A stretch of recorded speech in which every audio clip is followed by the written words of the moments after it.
Hello student, आज हमारा solids का 11th बी लेक्चर है। 11th ए के लेक्चर में हमने क्या देखा था कि जो 2 डायमेंशन को हमें 3 डायमेंशन में कन्वर्ट करना था, तो उसके लिए हमने 2 डायमेंशन के स्क्वायर क्लोज पैकिंग के लेयर्स को एक तरीके से अरेंज किया था, क्योंकि अरेंजमेंट तो उसमें एक ही टाइप का रहेगा स्क्वायर क्लोज पैकिंग में, क्योंकि सारी लेयर ए टाइप की है तो एक के ऊपर एक रखते जाएंगे तो सारे स्पेयर हॉरिजॉन्टल और वर्टिकली अलाइन होंगे। तो उस टाइम पे उस फर्स्ट लेयर को ए बोलेंगे तो सेकंड लेयर को भी ए बोलेंगे, तो it is called a type of arrangement. और उस टाइम पे सिंपल क्यूबिक से बनता है, इसका क्वेश्चन नंबर 6 होता है।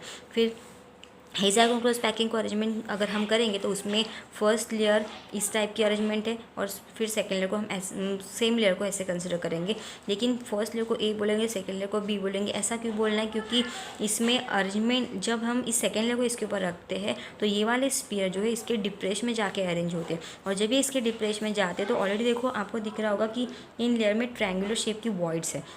जब इस स्पीयर को इसके डिप्रेशन में रखते हैं तो आधी ट्रायंगुलर वॉइड जो है वो कवर होती है, और वो ट्रायंगुलर वॉइड को कवर अप करके वहाँ पे क्या होती है कि हाफ जो मतलब आधी वॉइड्स, हाफ ट्रायंगुलर शेप की जो वॉइड है वो सेकेंड लेयर के स्पीयर के कवरिंग के वजह से it get convert into tetrahedral void, मतलब वो पूरे तरीके से कवर अप नहीं हो पाती।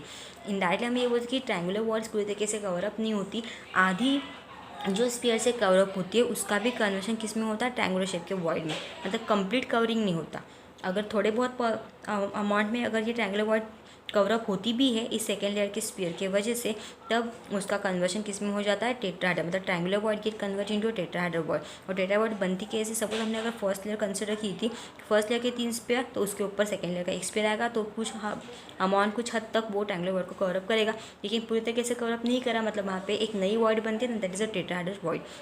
तो इसमें 4 स्पेयर इन्वॉल्व होते हैं एंड चारों स्पेयर के कॉर्नर को सेंटर को ज्वाइन कर दो तो इट फॉर्म्स अ टेट्राहेड्रल, इसलिए उसका नाम रखा है टेट्राहेड्रल वॉइड। क्लियर हो गया? जो आधी बची हुई जो वॉइड थी, जो आधी बची जो वॉइड थी, रिमेनिंग ट्रायंगुलर शेप की जो वॉइड है, तो उसका कन्वर्शन ऑक्टाहेड्रल शेप के वॉइड में होता है। अब ऐसा क्यों होता है? क्योंकि हमने कहा था कि आधी वॉइड सेकेंड लेयर के स्पीयर से कवर अप होती है, क्योंकि हम सेकेंड लेयर के स्पीयर को कहाँ रखेंगे? फर्स्ट लेयर के 2 स्पीयर के डिप्रेशन के बीच में रखेंगे।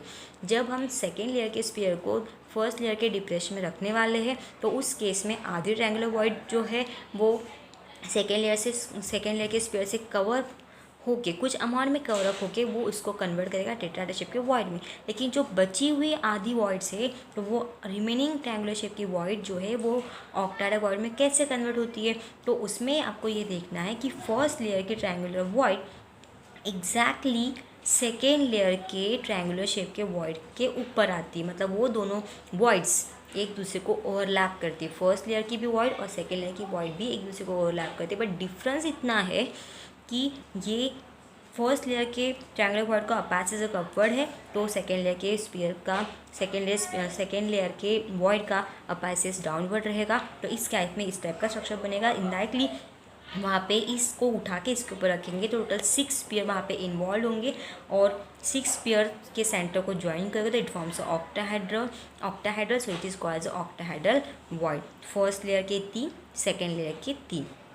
लेकिन ये अगर ऊपर की साइड में है तो ये उसका अपाइसेस नीचे के साइड में रहेगा, तो इस टाइप का उसका स्ट्रक्चर, उसका ओवरलैपिंग होगा। It's a overlapping. ये क्या है? उसका ओवरलैपिंग। किसका ओवरलैपिंग है? वॉइड का ओवरलैपिंग है, मतलब फर्स्ट लेयर की वॉइड और सेकेंड लेयर की वॉइड इस तरीके से एक दूसरे के साथ ओवरलैप होके ऑक्टाहेड्रल शेप की वॉइड को फॉर्म करते हैं। तो यहाँ तक हमारा हुआ था, और ये सिर्फ 2 लेयर को प्लेस करते टाइम ही हुआ है। मतलब जब हम 2 डायमेंशन के 2 लेयर को स्टैक करते हैं, वो भी हेक्सागोनल टाइप की लेयर को, तब जाके ऐसे एज मिलता है। जब हम थर्ड हेक्सागोनल लेयर को रखेंगे तो क्या होगा?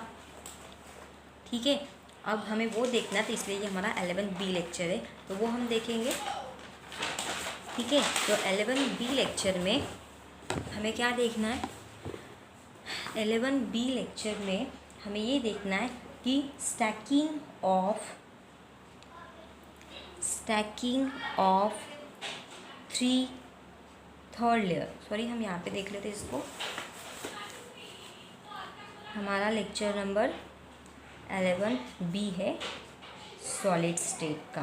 ओके, तो देखो यहाँ पे प्लेसिंग और stacking third layer third hexagonal layer, placing third hexagonal layer. हमें क्या करना है, अब थर्ड लेयर को प्लेस करना है। ऑलरेडी हमने 2 लेयर को प्लेस किया, तो 2 लेयर को प्लेस करते करते हमारे पास 2 नई वॉइड बनी है, एक टेट्राहेड्रल शेप की और एक ऑक्टाहेड्रल शेप की वॉइड बनी है। अब हमें थर्ड लेयर को 2 तरीके से प्लेस करना है, ठीक है। मतलब हम थर्ड लेयर को 2 तरीके से प्लेस करेंगे, ठीक है। अब 2 तरीके से कैसे, वन वे क्या रहेगा, it's to cover tetrahedral void. एक टाइप से हम क्या करेंगे, टेट्राहेड्रल वॉइड को कवर करेंगे। एंड सेकेंड वे से हम क्या करेंगे, it's cover a octahedral void. मतलब एक तरीके से वो क्या करेगा, ऑक्टाहेड्रल वॉइड वो एक तरीके से क्या करेगा, इट्स कवर टेट्राहेड्रल वॉइड, और in second way its cover the octahedral. तो आपको ये याद रखना है कि जब हम थर्ड लेयर को प्लेस करेंगे तो उसके पास 2 ऑप्शन है, क्योंकि उसके पास 2 वॉइड है। ऑलरेडी 2 लेयर को प्लेस करने के वजह से टेट्राहेड्रल ऑक्टाहेड्रल बनी है। जब हम थर्ड लेयर को प्लेस करेंगे तो थर्ड लेयर टेट्राहेड्रल वॉइड को भी कवर अप कर सकती है, एज वेल एज वो ऑक्टाहेड्रल को भी कवर अप कर सकती है। तो वो एक टाइम में तो एक ही को कवर करेगी। तो एक टाइप से अगर अरेंजमेंट करना चाहे तो हम सिर्फ टेट्राहेड्रल को कवर अप करने का सोचेंगे, और अगर हम दूसरे तरीके से अगर उसका अरेंजमेंट करें तो हम सिर्फ ऑक्टाहेड्रल को कवर अप कर पाएंगे। तो इस तरीके से उसके 2 तरीके हैं, ठीक है। तो देखो हम फर्स्ट तरीका देखते हैं, it's one way of doing this is to align the sphere of the third layer with the sphere of the first layer. हम क्या करेंगे, पहले तरीके में हम क्या करेंगे कि अरेंजमेंट जो है, मतलब ऑलरेडी हमारी 2 लेयर अरेंज है, तो ये आपको दिखेगा तो नहीं क्योंकि इसके पीछे भी एक लेयर है, तो आपको ये कंसिडर करना पड़ेगा, ठीक है। ऑलरेडी हमारी ये लेयर बन चुकी है, 2 लेयर से बनी है, ठीक है। 2 लेयर इसमें ऑलरेडी है, वो आपको जस्ट अंडरस्टैंड करना पड़ेगा। इसमें 2 लेयर है, इसके पीछे भी अरेंजमेंट किया हुआ है। तो ये जो अरेंजमेंट है, इसमें हमें थर्ड लेयर को अगर प्लेस करना है तो थर्ड लेयर को प्लेस करते हैं। यहाँ पे हम जस्ट आपको ध्यान ही देना पड़ेगा कि अगर हम थर्ड लेयर, ये ऑलरेडी इसमें 2 लेयर्स इन्वॉल्व है, ठीक है। दिख नहीं रहा आपको, लेकिन इसमें 2 लेयर्स इन्वॉल्व है। ये साइड पीछे वाली लेयर है, ठीक है। इट इज़ फर्स्ट और इट इज़ सेकेंड लेयर। अब हमें प्लेस करना है थर्ड लेयर को। अब हम थर्ड लेयर को जब हम थर्ड लेयर को प्लेस करेंगे, it is a third layer, ठीक है। ये फर्स्ट लेयर, ये ये आपके ऊपर की सेकेंड लेयर और पीछे वाली फर्स्ट लेयर है। अब हमें थर्ड लेयर को प्लेस करना है। तो हमारा पहला तरीका क्या है कि इसके अंदर जो बनी हुई, अब दिखेगा तो नहीं और दिखाना मेरे लिए पॉसिबल भी नहीं है, तो आपको जैसे इमेजिन करना है कि ये 2 लेयर की वजह से हम टेट्राहेड्रल वॉइड को पहले कंसिडर करेंगे। तो टेट्राहेड्रल वॉइड ऑलरेडी यहाँ पे बन चुकी है, ये 2 लेयर के अरेंजमेंट की वजह से टेट्राहेड्रल वॉइड बन चुकी है, ऐसा कंसिडर करेंगे। अब हमें इस थर्ड लेयर को, इस टेट्राहेड्रल वॉइड को कवर अप करने के लिए रखना है। तो इस टाइम पे क्या होगा कि जैसे आपकी पहली लेयर है, सपोज़ वो ए टाइप की है और सेकेंड लेयर आपकी बी टाइप की अरेंजमेंट है, तो हम थर्ड लेयर को जब प्लेस करेंगे तो थर्ड लेयर की स्पीयर और फर्स्ट लेयर की जो स्पीयर है वो एक साथ अलाइन होंगे। इट्स अलाइन होना मतलब वो एक लाइन में रहेंगे। मतलब जैसा अरेंजमेंट ए टाइप के लिए फर्स्ट लेयर का है, वैसा ही लेयर अरेंजमेंट थर्ड लेयर का है। द फर्स्ट लेयर को हमने ए कंसिडर किया है, तो थर्ड लेयर को भी हम ए कंसिडर करेंगे। तो इनडायरेक्टली जब फोर्थ लेयर आएगी तो उस फोर्थ लेयर का अरेंजमेंट कैसा होना चाहिए, फोर्थ लेयर का जो अरेंजमेंट है वो जो है fourth layer it is align like B layer, वो बी लेयर के जैसे अलाइन करेगी। मतलब जैसा arrangement fourth layer second layer का है वैसा अरेंजमेंट फोर्थ का रहेगा। तो इसके तरीके से अगर हम फर्स्ट लेयर को ए कंसिडर करेंगे तो सेकेंड बी आएगी, और थर्ड लेयर ए के जैसे अरेंज हुई है तो इसको ए बोलेंगे, और फोर्थ लेयर बी के जैसे, मतलब फर्स्ट लेयर के और थर्ड लेयर के स्पेयर एक के नीचे का आएंगे, और सेकेंड लेयर और फोर्थ लेयर के स्पेयर एक के नीचे का आएंगे। तो इसलिए ये अरेंजमेंट कैसे हो जाएगा, first layer A, second layer B, third layer A, fourth layer B. So it is called as a AB type of arrangement, and it is also called as a HCP, that is hexagonal close packing, ठीक है। It is called as a hexagonal close packing, तो ये हो गया आपका point. मतलब इस तरीके से हम थर्ड लेयर को प्लेस करेंगे, फिर फोर्थ लेयर को प्लेस करेंगे, इस टाइप से अरेंजमेंट कर सकते हैं। क्लियर हो गया। And now this time there is a formation of new type of unit cell and specially zinc, magnesium और जिंक जो है उनको एग्जाम्पल उसके है मैग्नीशियम और zinc that shows the hexagonal close packing, that shows the HCP structure, shows the HCP structure फिर HCP close packing. और square close packing सिर्फ पोलोनियम शो करता है। ये पॉइंट छूट गया था, ठीक है। तो ये आपको क्लियर हो गया। So what I want to say कि वन वे क्या होता है, one way is to arrange the third layer to cover up the tetrahedral. एक तरीके से हम टेट्राहेड्रल को कवर अप करेंगे और दूसरे केस हम ऑक्टाहेड्रल को करेंगे। हमने इसमें से पहला चूज़ किया था, हमने ऑलरेडी 2 लेयर अरेंज की है और उसमें ऑलरेडी ऑक्टाहेड्रल टेट्राहेड्रल बन चुकी है। फिर थर्ड लेयर को जब हम प्लेस करें तो थर्ड लेयर को हमें कैसे प्लेस करना है, जैसे ए को प्लेस किया है वैसे, मतलब ए लेयर के स्फीयर को जैसे रखा है वैसे ही थर्ड लेयर के स्फीयर को रखना है। मतलब ए लेयर के स्फीयर और थर्ड लेयर के स्फीयर एक के नीचे एक ही आपको दिखेंगे, ठीक है। तो ए और फर्स्ट लेयर और थर्ड लेयर के इस पर अलाइन करेंगे और सेकंड और फोर्थ लेयर के अलाइन करेंगे। तो first layer A, second layer B, third layer A, fourth layer B, इस टाइप के अरेंजमेंट बोलेंगे A B type of arrangement. और इसके एग्जांपल है मैग्नीशियम और जिंक जो है वो हेक्सागोनल क्लोज पैकिंग शुरू करते हैं। इस टाइप को हम ए बी बोलने के साथ हम उसको HCP भी बोल सकते हैं, हेक्सागोनल क्लोज पैकिंग भी बोल सकते हैं।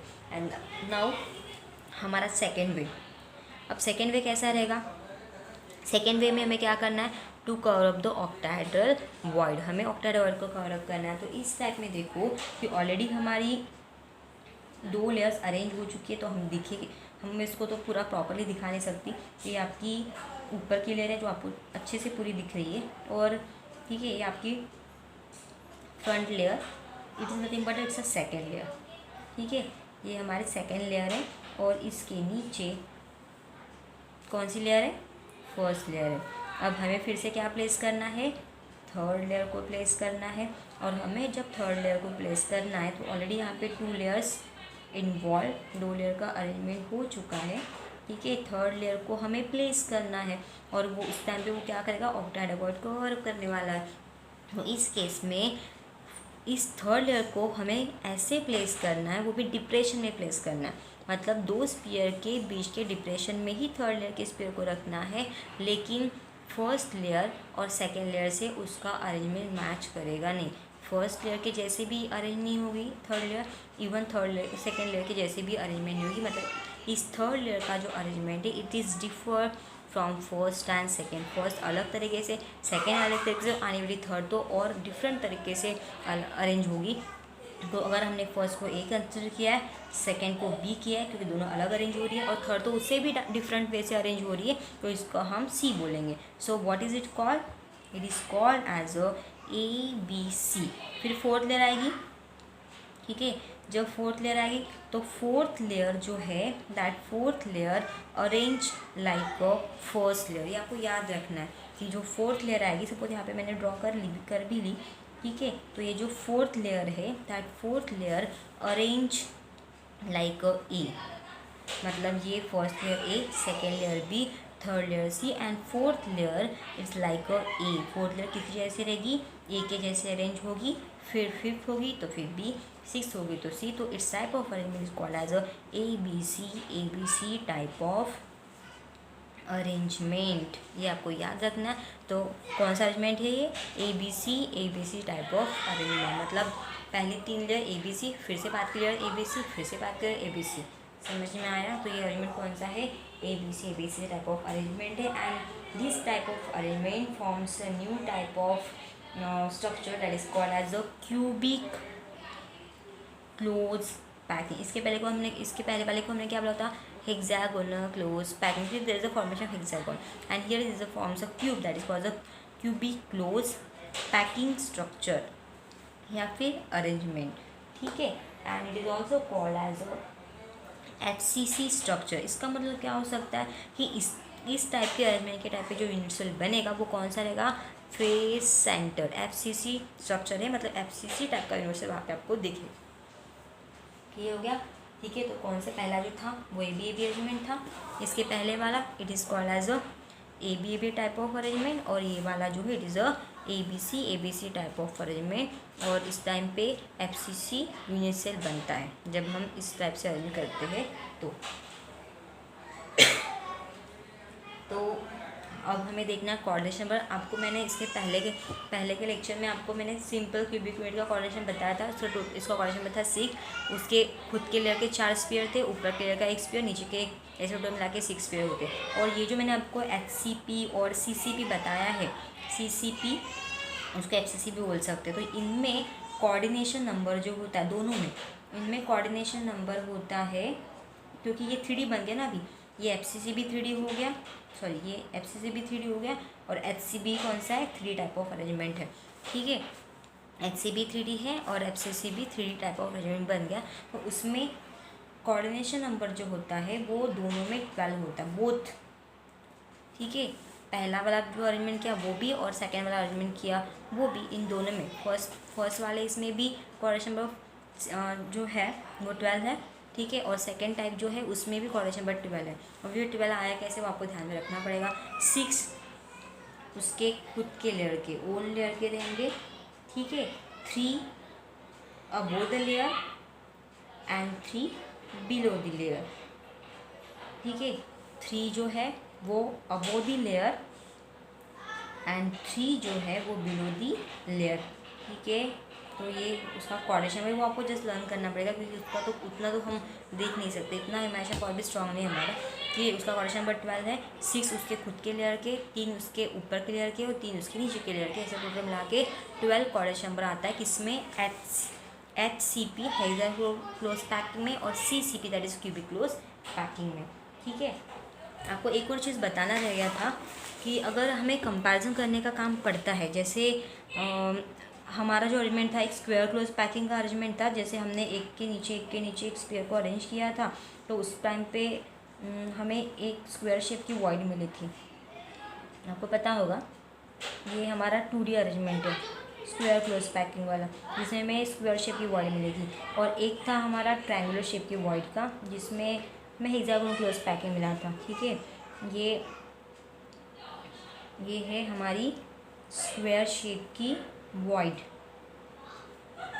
और ये 2D था, ये भी 2D ही है, but it's a hexagonal close packing, ठीक है। मतलब हेक्सागोनल शेप की हमें वॉइड मिलती है। तो इन दोनों में से ये ट्रायंगुलर शेप की और ये ट्रायंगुलर शेप, ये स्क्वायर शेप की और ये ट्रायंगुलर शेप, दोनों में से स्क्वायर शेप की वॉइड जो होती है ना, उसका शेप स्फीयर के जितना ही होता है, और ट्रायंगुलर शेप की वॉइड का शेप थोड़ा कम होता है, मतलब उसका कम वॉल्यूम होता है। तो इस केस में स्क्वायर क्लोज पैकिंग जो होती है वो ज़्यादा, जो हेक्सागोनल क्लोज पैकिंग होती है वो ज़्यादा पैक होती है, it is pack than the square close packing. आपको ये क्वेश्चन है तो वो इसके लिए बताया मैंने आपको कि जहाँ पे स्क्वायर शेप की वॉइड्स होती है उसका वॉइड का शेप स्फीयर के शेप के जैसा ही होता है, और जितना बड़ा वॉइड उतनी बड़ी उसमें गैप रहेगी, मतलब उतना वो भरा नहीं रहेगा। जितनी ज़्यादा वॉइड है उतना वो खुला हुआ रहेगा, और इतनी यहाँ पे अगर छोटी छोटी वॉइड्स हैं तो पार्टिकल थोड़ा क्लोजर रहेंगे। तो हेक्सागोनल क्लोज पैकिंग में ट्रायंगुलर शेप की छोटी सी वॉइड है, इसलिए पार्टिकल बहुत क्लोजली पैक है। इसमें वॉइड बड़ी है, इसलिए उसका उतना क्लोज पैकिंग है, मतलब हेक्सागोनल क्लोज पैकिंग ये ज़्यादा इफिशिएंट है as compare to square close packing, क्योंकि उसमें वॉइड कम है, ठीक है। तो यहाँ पे अपना वीडियो स्टॉप कर रही हूँ। आई होप आपको ये सारा समझ में आ गया, ये कंपैरिजन में समझ में आ गया होगा, ठीक है। कंपैरिजन आपको आई होप समझ में आ गया, क्योंकि इसमें ये पॉइंट आगे भी आप इसके पहले ही था, जब भी आपको अरेंजमेंट बताया था ना 2D का अरेंजमेंट, और 2D मतलब 2 डायमेंशन अरेंजमेंट बताया था, स्क्वायर क्लोज पैक बना था और एक हेक्सागोनल क्लोज पैक बना था। स्क्वायर क्लोज पैकिंग में स्क्वायर शेप की वॉइड बनी थी, और हेक्सागोनल क्लोज पैकिंग में ट्रायंगुलर शेप की वॉइड बनी थी। बट हमें दोनों को कंपेयर करना था कि दोनों में से कौन सा अरेंजमेंट, स्क्वायर क्लोज पैकिंग या फिर हेक्सागोनल क्लोज पैकिंग जो है वो ज़्यादा इफिशिएंट है। तो किसके ऊपर डिपेंड करता है, वॉइड के ऊपर डिपेंड करता है। जितना बड़ी वॉइड्स रहेगी, जितनी ज़्यादा वॉइड्स रहेगी, जितनी बड़ी वॉइड्स रहेगी, तो उसमें वो पार्टिकल्स क्लोज रहेंगे नहीं, तो इसलिए वो पैकिंग इफिशिएंसी दिखाएगी भी नहीं। और जिसमें वॉइड छोटी है तो पार्टिकल्स बहुत क्लोज रहेंगे, तो पैकिंग भी ज़्यादा होगी, तो वो क्लोजेस्ट पैकिंग रहेगी। तो दोनों में अगर कंपैरिजन करने का काम पड़ा तो स्क्वायर क्लोज पैकिंग में जो वॉइड्स है वो स्क्वायर शेप की है, और जितना स्फीयर का शेप है उतना ही नियर अबाउट शेप उस वॉइड का भी। इसका मतलब उसमें गैप बहुत ज़्यादा है, वॉइड बहुत बड़ी बड़ी है, तो इसलिए पार्टिकल क्लोज नहीं है, तो उतनी वो इक्वेशन नहीं है। लेकिन इस केस में पार्टिकल्स डिप्रेशन में अरेंज हुए, तो वॉइड जो बनी वो ट्रायंगुलर शेप की बनी, और वो भी छोटी छोटी बनी है, ठीक है। As compare to square shape वो तो छोटी है, उसकी मतलब उस वॉइड का जो पोर्शन है, जो एरिया, वो बहुत ही कम है। तो इसके वजह से क्या होगा कि इसमें पार्टिकल्स क्लोजर रहेंगे, तो ये ज़्यादा क्लोज पैकिंग रहेगी। तो ये मुझे पॉइंट क्लियर करना था। तो आई होप आपको ये समझ में आ गया। इसके बाद के वीडियो में देख लेंगे। तो अगर आपको वीडियो पसंद आ रहे हो तो आप यूट्यूब चैनल में जाके सब्सक्राइब कर सकते हैं और लाइक भी कर सकते हैं। Thank you.